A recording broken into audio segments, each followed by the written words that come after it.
Nous sommes en direct, restez avec nous bien sûr, Laurent Munro, président de la CNAMS, la Confédération nationale de l'artisanat des métiers et des services, est en ligne avec nous. Bonjour. Bonjour.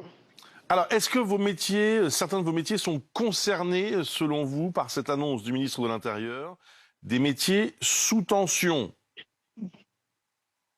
Alors bien sûr, beaucoup de nos métiers sont sous tension et beaucoup d'entreprises recherchent à recruter.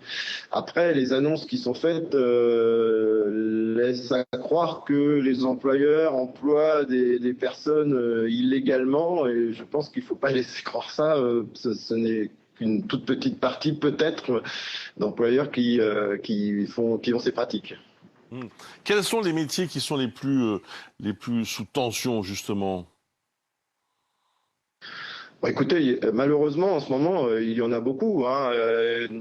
Dans le bâtiment, par exemple, où il y a beaucoup de recrutements qui doivent se faire. Dans d'autres métiers de l'artisanat, qu'on soit boulanger ou qu'on soit prothésiste dentaire comme moi, nous sommes tous à la recherche de recrutement.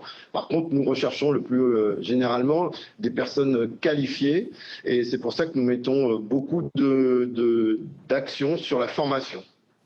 Mais que pensez-vous de cette proposition?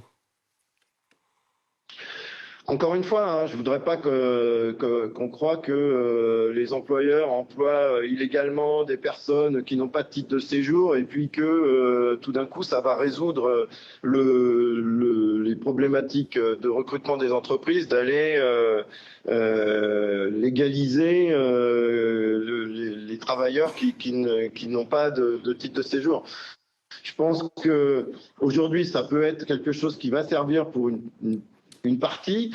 C'est vrai que la problématique qu'on avait quelquefois dans les renouvellements des titres de séjour ou dans les demandes de titres de séjour pour des nouveaux salariés, on était face à une administration très pointilleuse, et alors qu'on avait des gens qui voulaient vraiment travailler et qui étaient qualifiés.